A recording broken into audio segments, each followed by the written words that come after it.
Welcome, everyone. My name is Susan DeBleek. I'm a member of the HEAL Data Stewardship Group. Thank you all for joining us today for the very first installment in our Fresh Fair tutorial series, Hands-on HEAL Data Sharing Requirement Guidance. Next slide, please. Today's tutorial will provide a call to action for HEAL investigators to get your study up to speed with HEAL data sharing requirements.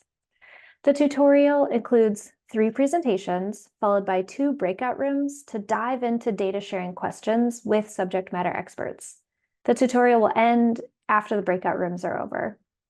The first part of the tutorial is being recorded and will be shared with all registrants. Next. The goals of today's tutorial are to clarify the HEAL data ecosystem and HEAL data sharing policies and requirements, describe the services offered by the HEAL Stewards and HEAL platform team, and provide hands-on assistance with questions related to HEAL data ecosystem data sharing requirements. You can see that we've got a kickoff poll here. Please feel free to add your thoughts. Next slide.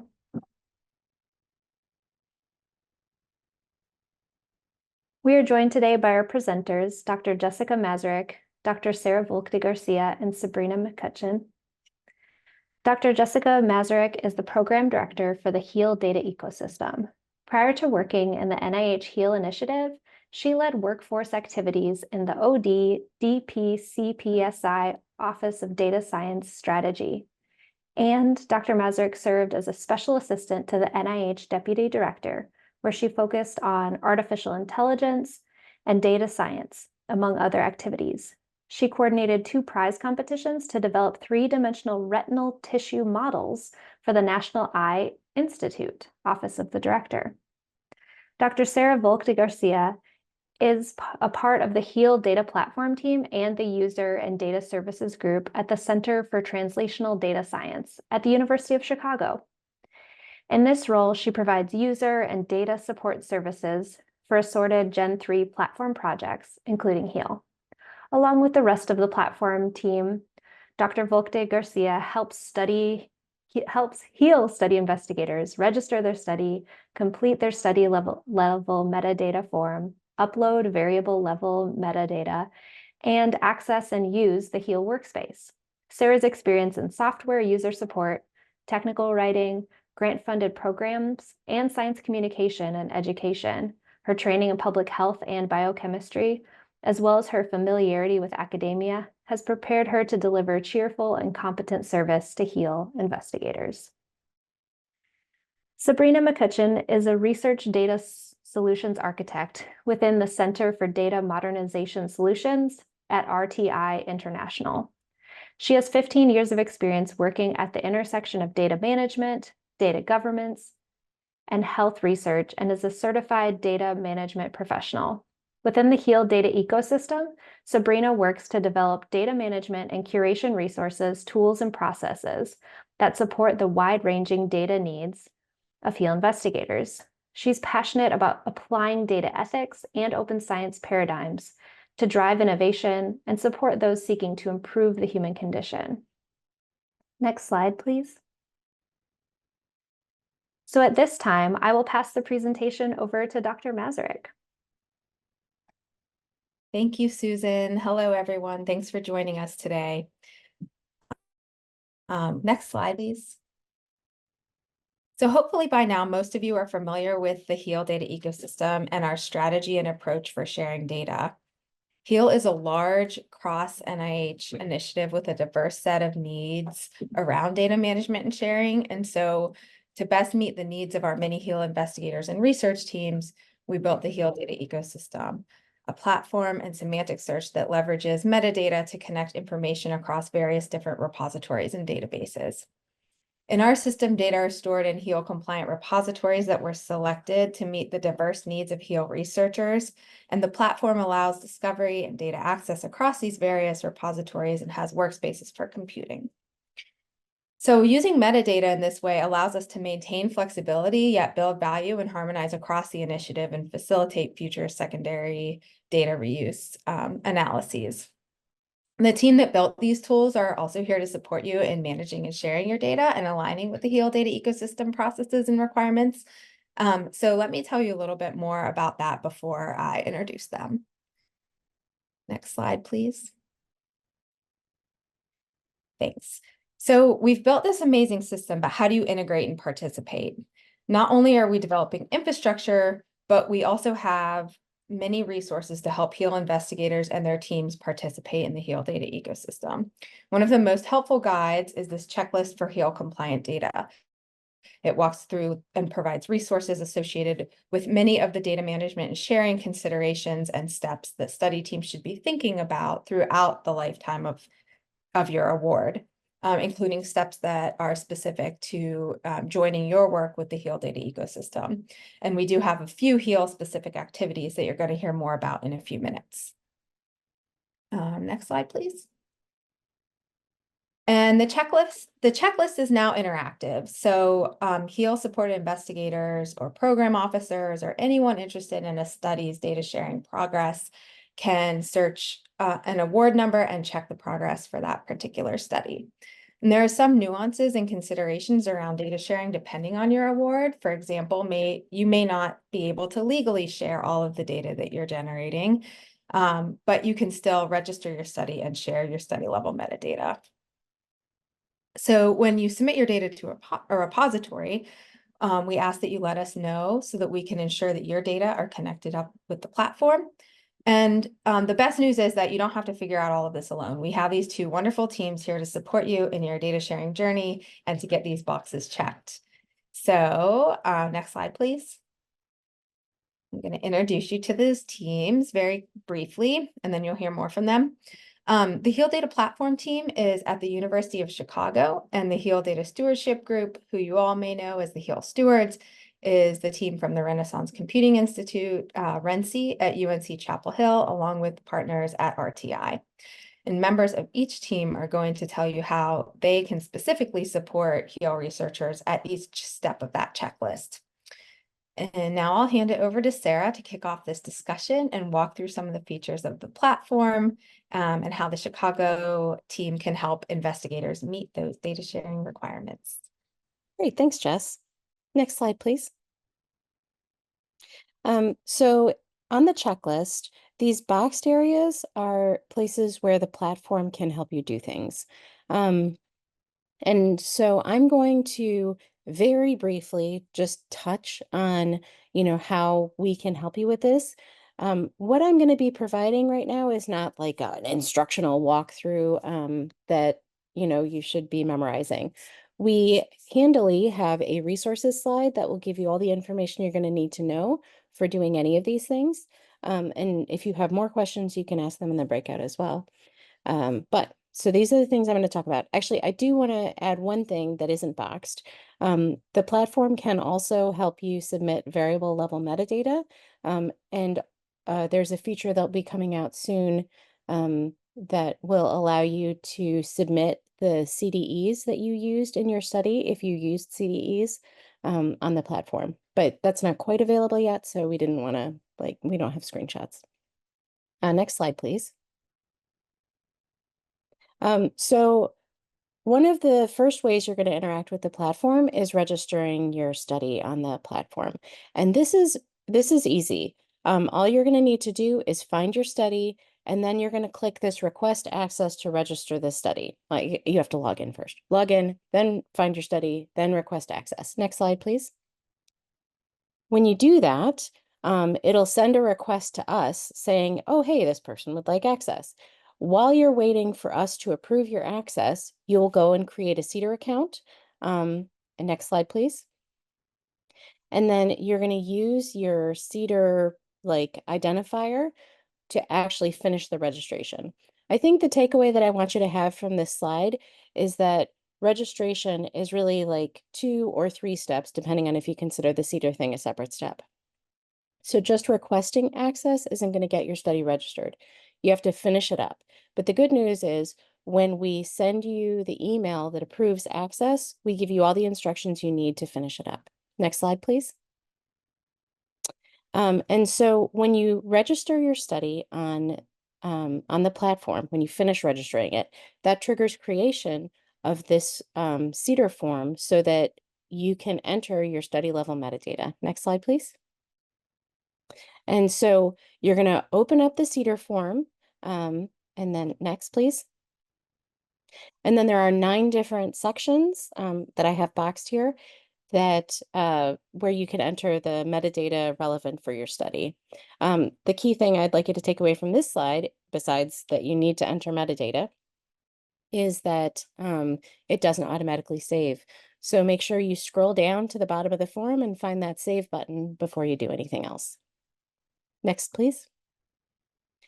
And so we also record your repo selection on the HEAL platform. And so a lot of people want to know how you can report your repository selection. Next, please. And so if your study is not yet registered, great news. It's going to be very simple. Next, please. Because you can report your repository when you register your study. So when you go to actually register your study, so after you've gotten access, you'll see a field here that says study data repository with dropdowns. Go ahead and report it there. If there's any problems, you can email us, but it's very straightforward. Next, please. If your study is already registered, or if you need to report more than one repository, next, please. In that case, you're going to want to email us at heal-support@datacommons.io. We'll update it for you on the back end. It's not a problem. Next. And so after you've deposited your data or some of your data into repositories, you will have a data link. When that data link is ready, you can email us and say, hello, HEAL platform, I have a data link that I would like to report. And we say, great, we will add it to your study. Next. And so that's how the platform is going to help you. And we can tackle some more details about this in the breakout. And I'm going to hand it over to Sabrina. Thanks for that great overview of the first part of the checklist, Sarah. Next slide. We're going to pick up right where she left off and keep working our way down the checklist for HEAL compliant data. These sections that I'm going to discuss all have to do with selecting a repository and then actually configuring your data and getting it into the repository. Next slide. When it comes time to select a repository, there are 26 repositories that have been identified as HEAL compliant. These are evaluated and selected based on some selection criteria that include things like how sustainable is the repository itself and how easy is it for depositors and data users alike to access data there.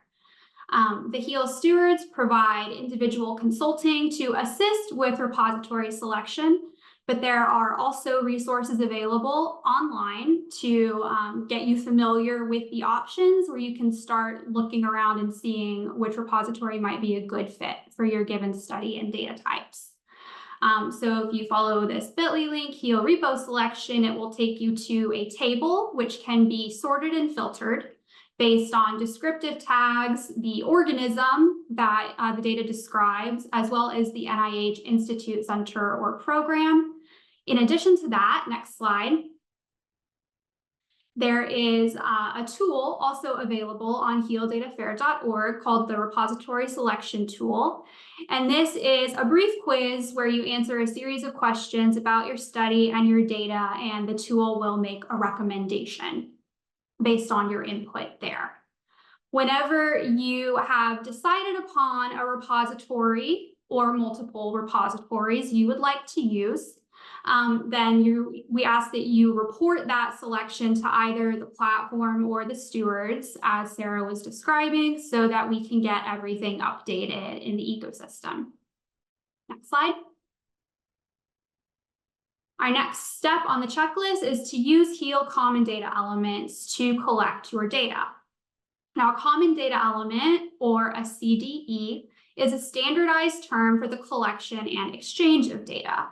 Common data element specifications will include instructions on what data to collect, how exactly to collect it, and then how any responses or captured data are represented in the data that is generated. Anybody can opt in to use a common data element, and there is a HEAL common data element repository that has hundreds of different CDE specifications for many commonly used measures that researchers can select from. NIH HEAL Initiative clinical pain research studies are required to collect a small number of core common data elements. And information on exactly what those are and how to use them can be found in the core HEAL common data elements for pain studies information that is also linked to the HEAL CDE repository. Stewards are happy to support you here if you have any questions about what CDEs to use or how actually to implement them. And we are also very happy, as needed, to refer you to colleagues who work on the HEAL Common Data Elements team if there's anything that goes beyond our expertise. Next slide, please. The next slide, or the next step in the HEAL compliant checklist is to submit your variable level metadata, or VLMD. Variable level metadata is, as the name suggests, metadata that describes the variables collected as part of a HEAL study. So this is a description of all of the different elements and variables that are generated, collected, or used in the course of the research. Different data types might have VLMD that appears in different formats.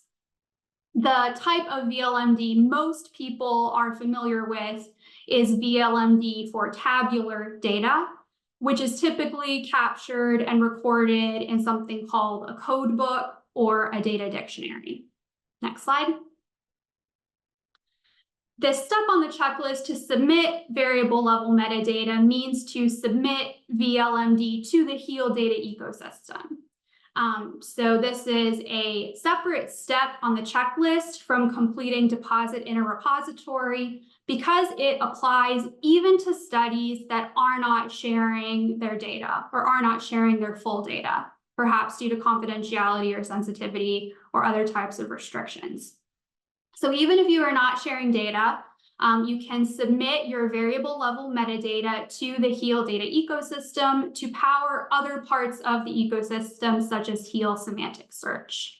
And 3 ways you can submit that include emailing a data dictionary or code book to the stewards, following the variable level metadata submission instructions provided by platform, or if you have already completed deposition into a data repository and you included a codebook or data dictionary as part of that deposit, you can simply notify us that your VLMD is already available as part of the repo deposit. Next slide. And the last step on the checklist I'll talk about is where the rubber really meets the road here. That is the actual submission of data and metadata to a repository. All 26 repositories on the HEAL compliant list have their own submission process. So they have their own workflows and they have their own requirements for what files and what type of information are submitted as part of a deposit. So the first and best resource to complete a deposit is really the repository itself. Consider any help desk functionality they have, any instructions or how-to guides, their FAQ pages, to get really the most specific targeted support for completing deposition with your repository of choice. However, beyond that, stewards are happy to help you locate and connect to other support resources and other guidance to support you through completing this process. Many institutions have support resources like data librarians or perhaps resources under the Office of Research Support. And of course, the HEAL data ecosystem has created and offers a number of resources supporting deposition as well. Whenever you are contacting a repository to deposit data, let them know that you are HEAL funded. We maintain relationships with the repositories on our list, and several of them have dedicated staff who become familiar with the HEAL data ecosystem. And if you tell them you're HEAL funded, they'll get you kind of connected to the expert on HEAL on the repository side to be sure you have the best support. Another reminder, as Jess and Sarah have said, also, once you have begun your deposit, contact us or contact platform and let us know the unique identifier for that deposit so that we can be sure that everything is linked appropriately through the platform and visible to the rest of the ecosystem. Next slide. And finally, this is not a step on the checklist, but here is a brief summary of other questions that stewards commonly answer or support people through. So feel free to reach out to us. There's a Connect with Us button on healdatafair.org where you can contact the stewards with any and all questions that you have as you work your way through the checklist. And with that, I'll turn it back over to Susan. Thank you so much. Thanks so much to our presenters, Dr. Jessica Mazerik, Dr. Sarah Volkte-Garcia, and Sabrina McCutcheon. And in addition to a recording of the presentations, we're also going to email registrants a list of resources. This slide deck will be shared. And we're also going to share a link to our Slack channel and Connect with Us form. We hope that all of you will reach out to the HEAL Stewards and HEAL Platform team for questions or support as you embark on your FAIR journey to maximize the value of HEAL data. So just going over these key takeaways, the HEAL data ecosystem support teams, the HEAL Platform team, and the HEAL Stewards are here to help you complete your HDE data sharing requirements. The checklist for HEAL compliant data is a really helpful resource for understanding your HDE data sharing requirements and resources. And the HEAL checklist progress tracker shows your study status for each step. The HEAL platform team is here to help with study registration, study level metadata submission via the CEDAR form, and updating your study when you select a repository and deposit data into a repository. So be sure to report each of these actions with the HEAL platform team. And the HEAL stewards are here to help with repository selection using HEAL common data elements, like we mentioned, variable level metadata submission via a data dictionary, and data management best practices to prepare for data deposition into a repository. So now we get to the fun part. Can we go to the next slide? So we're shortly going to stop the recording and transition into breakout rooms. We're going to divide into 2 breakout rooms momentarily. Your 2 options are room A is HEAL platform registration and CEDAR study level metadata submission with the HEAL platform team. So the room A is HEAL platform team. And then for room B, we've got repository selection and data sharing with the HEAL stewards. Both rooms are going to provide tutorials and answer questions on the most upvoted questions from our EasyRetro board that was emailed previously. And also we can share that link in the chat. And in a moment, we're going to open up these 2 breakout rooms. You're going to be able to select which breakout room you'd like to attend, so platform or stewards.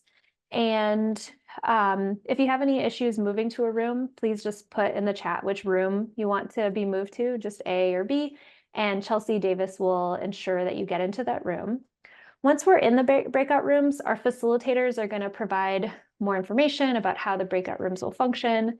And if at any point you want to switch breakout rooms, just please come back to the main room and Chelsea will move you. And once we break into these rooms, we're not coming back to the main room. The tutorial will conclude from the breakout rooms themselves. So with that, we will open up the breakout rooms.